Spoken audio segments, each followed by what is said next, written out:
Well, it's been another tumultuous 24 hours on world share markets, but this time the only way is up. A record points rise on Wall Street was the trigger for another day of strong gains in Australia and around our region. Tonight, Europe is again opening stronger after record overnight climbs of its own.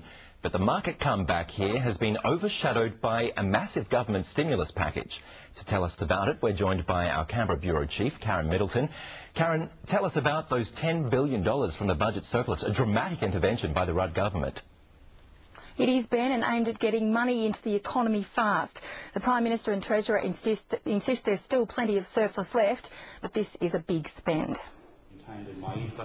With the world in financial shock, they're trying to get Australia ahead of the wave. You can either sit back and watch this data unfold, or you can act on it.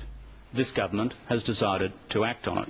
The Treasurer's rushed back from the United States with a very sombre assessment. We are in the midst of the worst financial crisis ever to confront the modern market economy.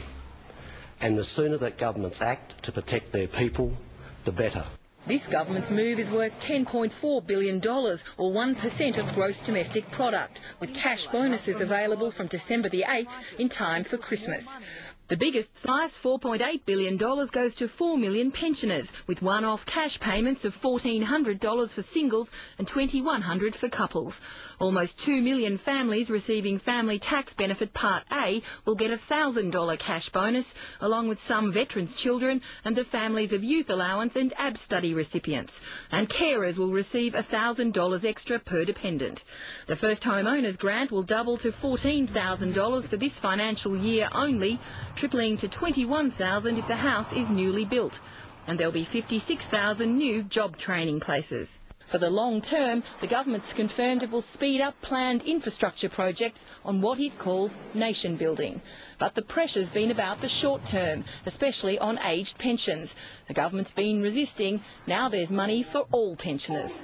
For singles, it's in the vicinity of $35 per week, and for each member of a married couple, some $26 per week. What was really needed was not just an injection of additional liquidity into the economy, but an injection of compassion.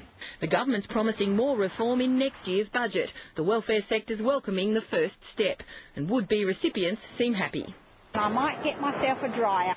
That makes retailers happy. Hopefully cash registers will be ticking over as they have last year. No opposition objection either. We're not going to argue about the composition of the package or quibble about it. It has our support.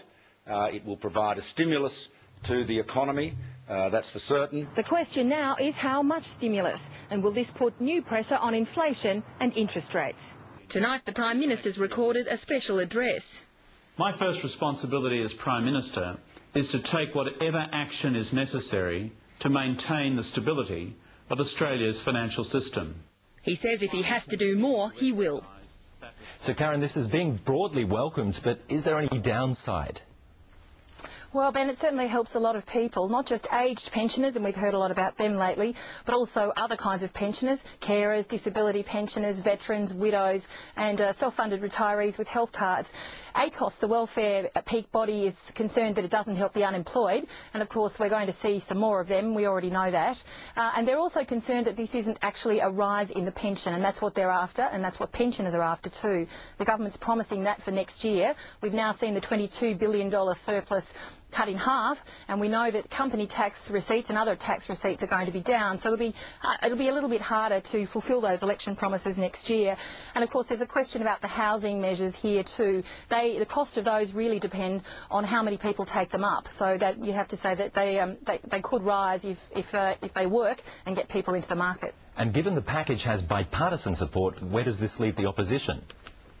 Well, it's interesting, isn't it? They are trying to support it, but they're certainly asking a lot of questions. Malcolm Turnbull was asking questions in Parliament, but particularly about yesterday's bank underwriting measures. What's the fine print? What are the detail? What is the obligation for the banks? There is some tension between government and opposition. There's outward demonstrations of bipartisanship, but it's difficult. Malcolm Turnbull's had a bounce in the news poll today, so he'll be pleased and feeling confident and really trying to take it up to the opposition while maintaining support. Okay, Karen Middleton there. Thanks for joining us from Canberra.